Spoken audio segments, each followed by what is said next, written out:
जय श्री राम प्रेमी भक्तों।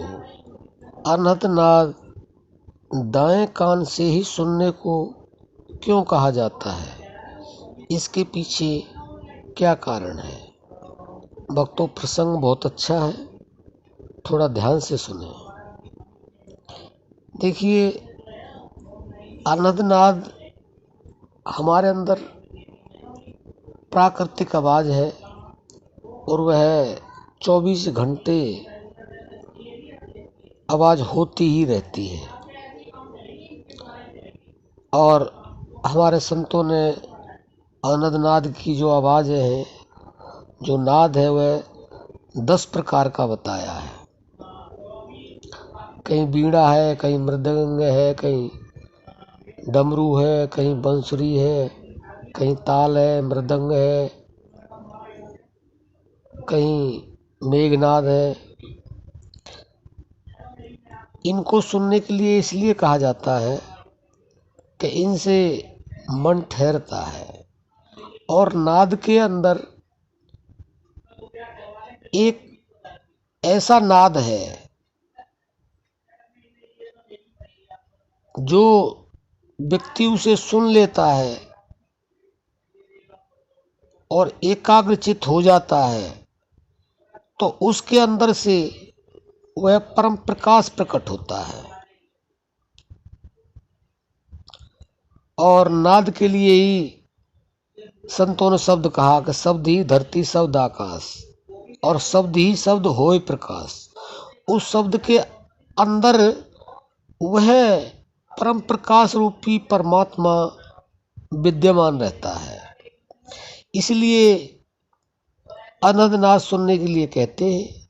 और वह अजपा जाप के बाद में वह स्थिति आती है, क्योंकि कबीरदास जी कह रहे हैं कि जाप मरे अजपा मरे, अनहद भी मर जाए। जब ये अनहद मरने का मतलब है, वह जो नाद है, जो ब्रह्मनाद है, जिसके अंदर प्रकाश विद्यमान है, वह प्रकट होता है, तो उसका आभास होता है, उसकी अनुभूति होती है, उसको बताया जा ही नहीं सकता। वह स्वयं में स्वयं अनुभव होता है। लेकिन अनहद नाद के साथ मन अगर जुड़ जाता है तो मन एकाग्रचित हो जाता है।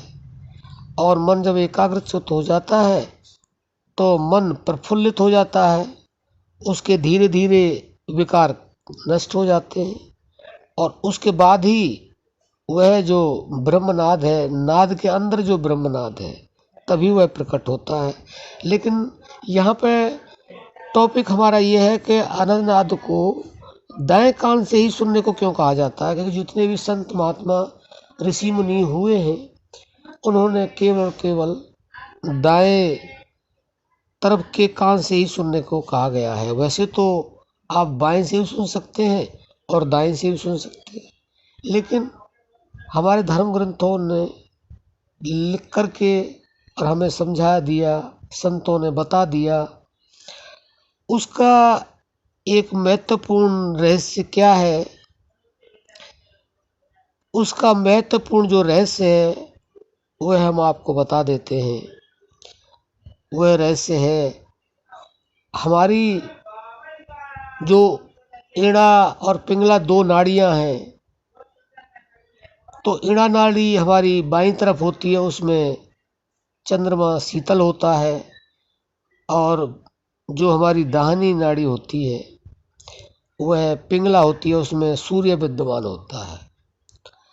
तो इसलिए सूर्य का जो प्रकाश है वह उस ब्रह्मनाद से ही प्रकट हुआ है, क्योंकि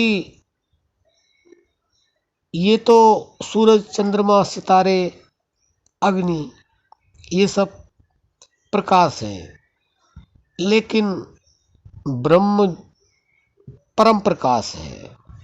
तो इसलिए जल्दी से वह ब्रह्मनाद प्रकट हो जाए, क्योंकि उसमें सूर्य थोड़ा सहयोग करता है। क्योंकि सूर्य का भी प्रकाश है, सूर्य का भी छोटा प्रकाश नहीं है, जो पूरे संसार को प्रकाशित कर रहा है।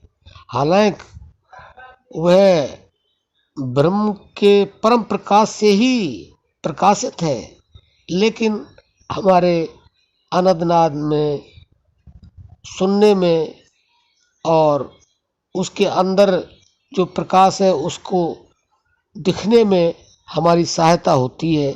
इसलिए हमारे संत महात्मा ये कहते हैं कि दाएं कान से सुनो, ताकि आपको सूर्य का सहयोग मिले और आप प्रकाश से उस परम प्रकाश के साथ जुड़ो। क्योंकि जब वह नाद, वह शब्द प्रकट होता है तो उसके अंदर परम प्रकाश होता है। उसको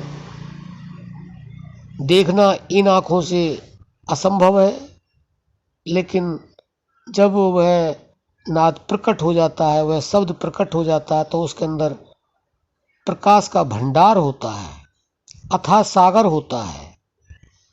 उसका केवल अनुभव होता है। उसको देख करके जो हमारे साधक हैं, जो हमारे ऋषि मुनि हैं, और वो निहाल हो जाते हैं।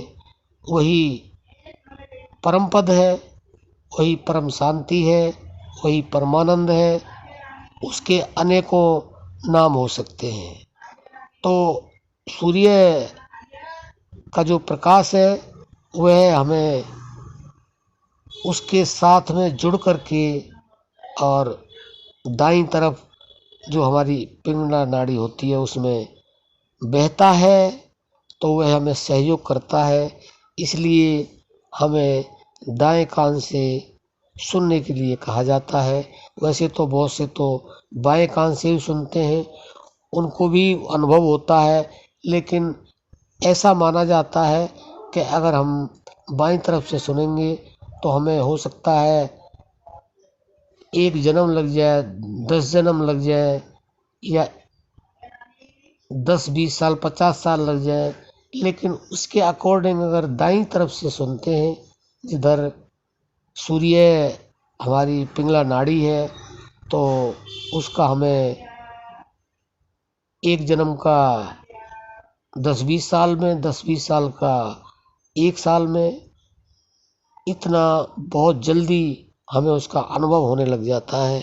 इसलिए हमारे संत महात्मा दाएं कान से सुनने को कहते हैं। तो आशा करते हैं आप समझ गए होंगे, आपके अंदर से ये संशय खत्म हो गया होगा। तो आप अनंतनाद को दाएं कान से ही सुने, ताकि आपको उस शब्द की, उस परम नाद की, उस ब्रह्म नाद की जल्दी से जल्दी अनुभूति हो, और उसमें जो छुपा हुआ प्रकाश है उसके आपको दर्शन हो, और आप अपने जीवन को कृतार्थ समझें। अब हम अपनी वाणी को विश्राम देते हैं। जय श्री राम।